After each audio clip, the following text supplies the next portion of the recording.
Sarah Brady of Iron Fire. I'm here just after the 2023 Hardrock 100 with third woman Annie Hughes. Annie, congratulations. How do you feel?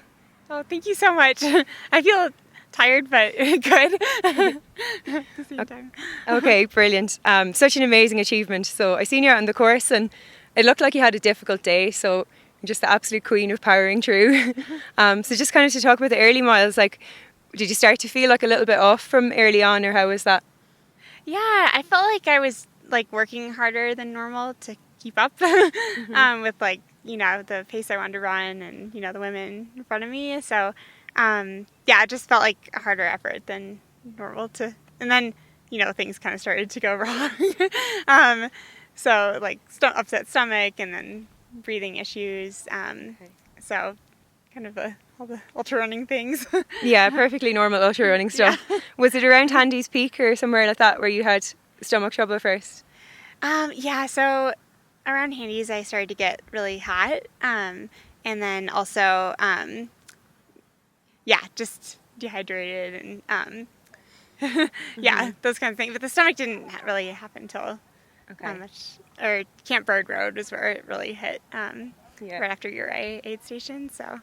Okay. And the conditions were really difficult, I think, especially for someone who lives in Colorado and you've had such a massive winter and then you're running in a heat wave. So did you find the heat really hard? I did, yeah. The heat is always just really hard for me. Like, that's always a big challenge. So, yeah, to have the heat, and then the breathing also started to affect me a bit on Handy's Peak. That's where that started. So pretty early on as well. And, just those little hurdles you have to get over to finish. Yeah. Well, you did so good, and like it was like a really strong women's field, and it was pretty close. So, did you share some miles with like Camino or Claire or anyone, and how was that?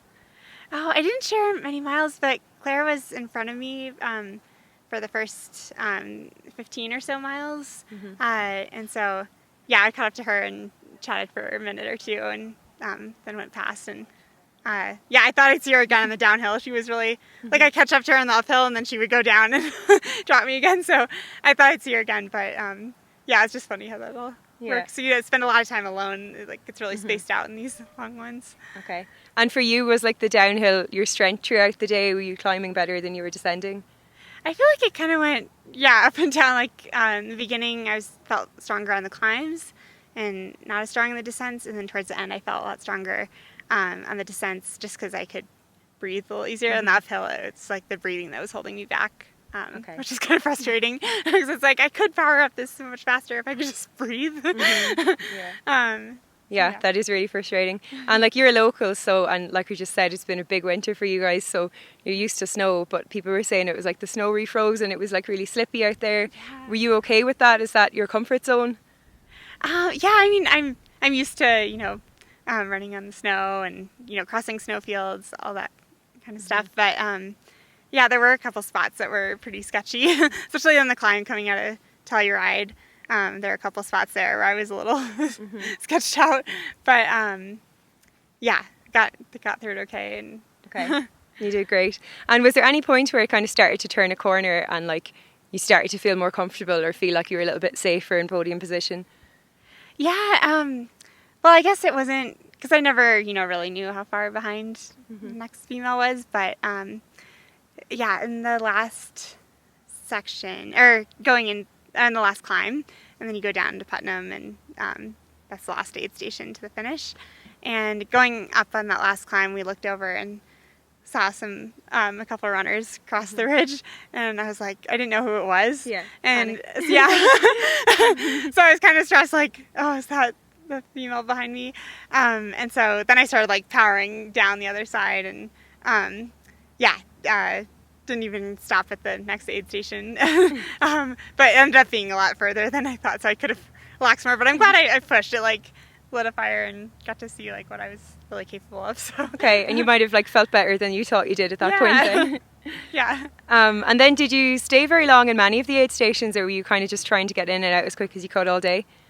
Yeah, I feel like I'm always trying to like just get out as quick as I can, but also taking the time to like take care of myself. And there were a couple of stops when my stomach really turned that I needed to spend a little bit longer, just like to get some more food down and broth and all that kind of stuff. But for the most part, like I felt like I got through them pretty good. I think I had like 72 minutes total stops, which for Hardrock, I feel like that's pretty good.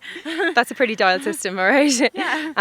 And then I know you've ran without pacers before for other like races like Javelina, which is always obviously really different, but I think you had pacers for this. And do you think pacers are really important for something like this? Yeah, I was so grateful to have pacers for this one. I just had a lot of like really low moments, like some of the lowest moments I've experienced in ultra running. So, yeah, I was just grateful to have friends that were, so kind and patient and supported me through that and kind of saw me at my worst. So, yeah. And it's nice for your friends to get to share in this achievement as well, I suppose.